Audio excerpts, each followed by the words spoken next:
Magandang umaga sa lahat. Ito ang Finance Channel. Breaking news.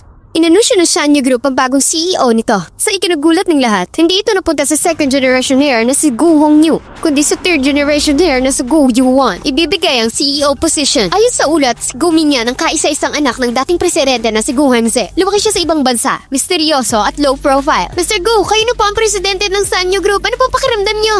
Paano nyo po natalo si Gu Hongyu? Hoy, tabi! Tumabi kayo! Sinabi ng bigyan niyo siya ng daan eh. Tabi nga, tumabi kayo dyan. Kahit pa gusto magpahinga ng chairman, dapat si Hongyu ang magmana ng posisyon para niya nabigay kay Guming yan. Isang batang kakarating lang galing abroad. Ang posisyon. Mga Ginoo, hindi importante ang titulo. Mas mahalaga ang paglago ng kumpanya. Kaka-appoint lang kay Mingyan. Tapos agad siyang nag-propose sa malaking acquisition. Baka madaliin niya ang lahat at masira ang grupo. Hongyu, huwag kang mag-alala. Lahat kami matagal na rito susuporta sa'yo. Ngayong araw, magbotohan tayo.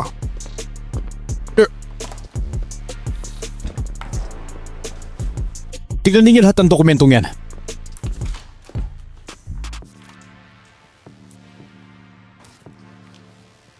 Ano?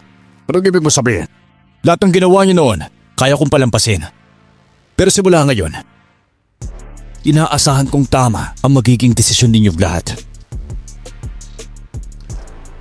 Simulan na natin ang botohan para sa acquisition ng sentro. Board of Directors, handa na. May tututol ba?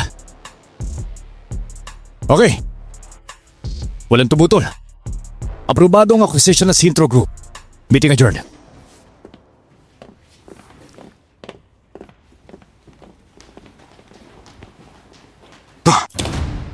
Ano yun? Malaking galaw yan. Matindi yan. Sigurado yun. Mukhang may gulo tayong haharapin ngayon. Napakabata niya pa para makipaglaro sa akin. Jin! Kisago. Tapos na ba lahat ang tungkol kay Gumingin kagabi? Opo, sir. Panahon na para bigyan siya ng leksyon.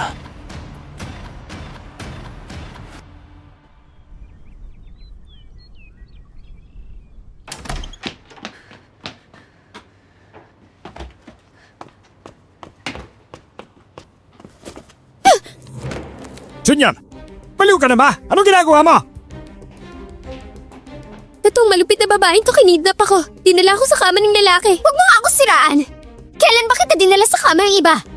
Honey, pinakilala ko lang siya kay Zugudong. Ano man nangyari pagkatapos... Ay! Ito! Ano ba ginagawa mo? Bahay ko to! Nanay mo siya! Pa, hindi mo ba ako pinaniniwalaan? Pwede nating tignan sa CCTV ng hotel. Anong CCTV? Anong pinagsasabi mo? Sasaktan ka ba ng nanay mo? Ano ba ginagawa mo, ha? Kakagaling ko lang sa trabaho. Pagod na ako. Pag-uwi ko, kulo pa rin ang aabutan ko, ha?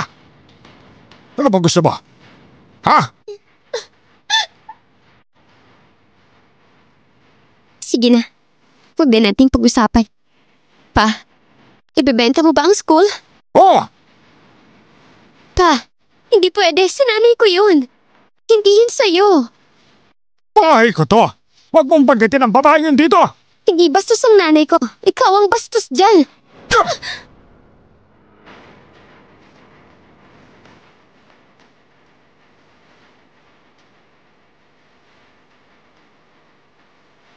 Lumayas ka! Layas! Huwag ka nang babalik dito! Honey! Nakita mo ba ang tingin niya? Ang tapak?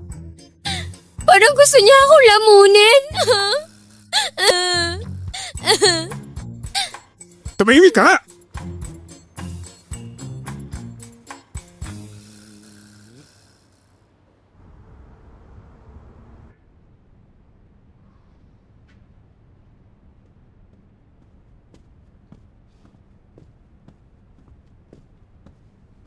Misago, malino ng lahat. Si Gu Hongyu ang nagbayad ng waiter para lasunin kayo.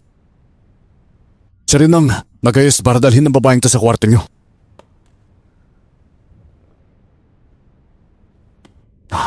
Hindi siya yan. Huh? Hindi siya? Oo, hindi yun yung babae. Hindi siya yung tinutukoy sa ulat? Sinasabi ko na sa'yo, hindi nga siya. Dami mong satsat dyan eh. Sorry mo ulit. Opo, sir.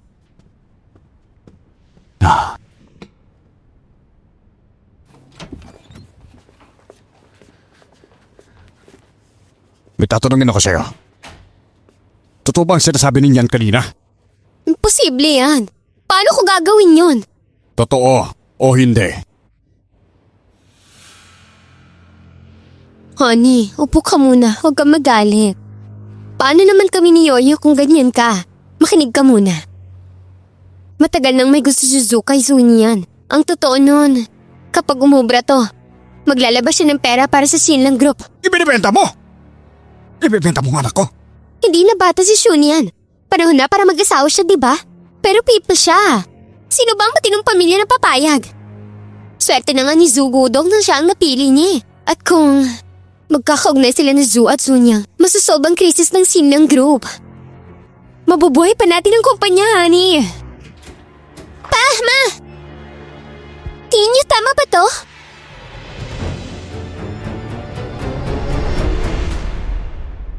Sabi na ng tiyo mo, bata ka pa, mainit ang dugo, gets ko yan.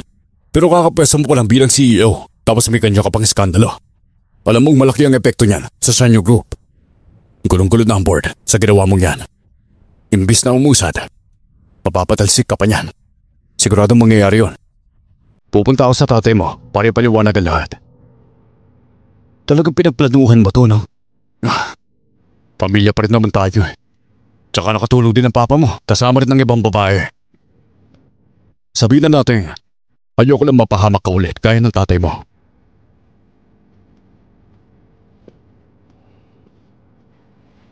Nakita na po yung impormasyon ng babae. Sino nagsabing bayarang babae lang yon? Fiancé ko yun, hindi mo ba alam? Totoo ba? Magpapa-organize ako ng media clarification meeting para ipakilala kung sino siya. Hindi mo rin kailangan mag-alala tungkol doon. Sige. Kung ganun pala, wala na ako sasabihin pa. Ingat ka!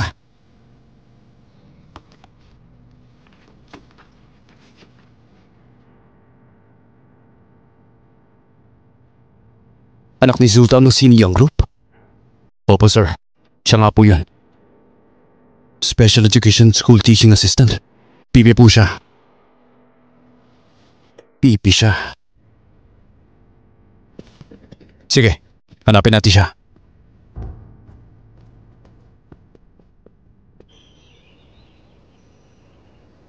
Hay nako, trending si Shunian.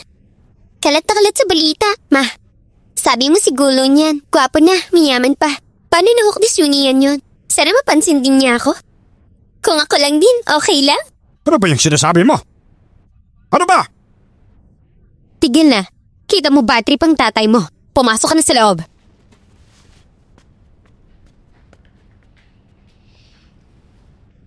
Honey, kalma ka lang. Pok-pok daw. Invento lang ng press yan. Hindi nga nun siniyan. Pero sabi nga, kung walang baho, walang langaw. Baka may nangyari talaga sa kanilang dalawa. Hindi ba? Si Guming yan, anak yan ng Gu Hongze. May connection tayo kay Hongze. Imposible hindi alam yun eh. Pwede ba tumahimik ka? Bakit ako sila nga ang daldal pa din? Huwag mo nga akong isorbuhin. Si Nia nang may kailangan sa'yo, hindi mo pwedeng i-deadma. Sige, ikaw na. Ikaw na kumuusap. Ikaw na! Eh di oo.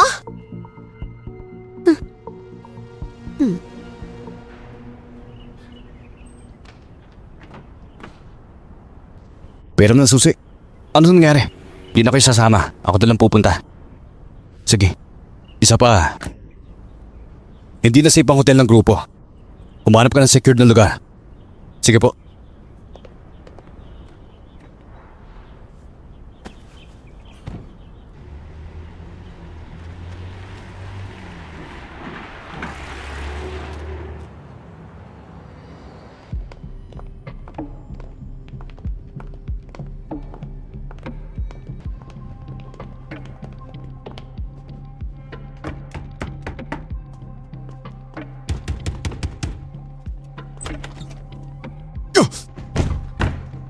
Parehas kayo ng nanay mong chip.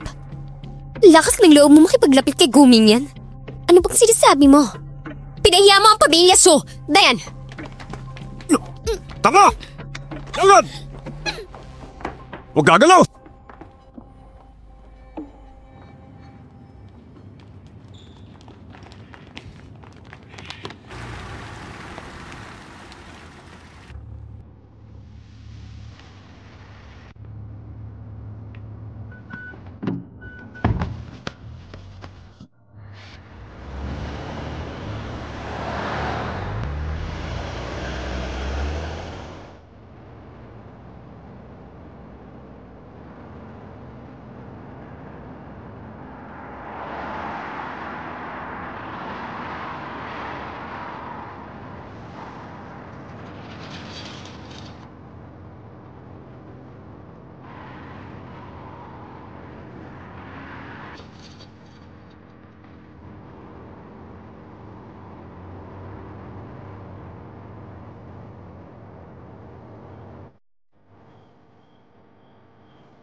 Napapagod ka na? Huwag ka tatakbo. Halika dito.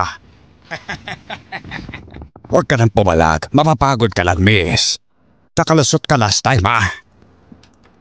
Ngayon, hindi na.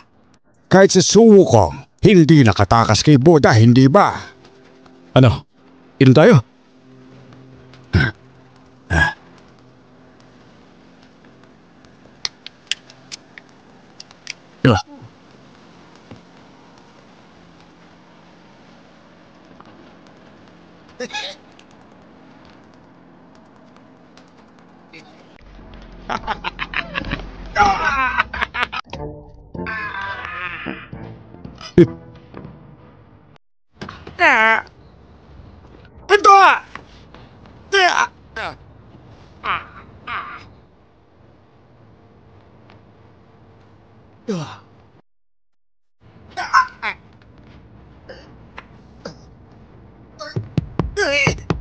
Ito! Bilis! Nakalis na! Habulin niya!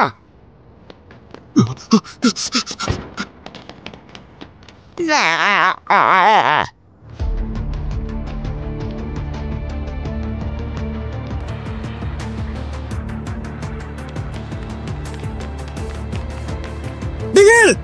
Tigil! Hoy, tumigil! Huwag ka tatakbo! Ito! Huwag ka tatakbo!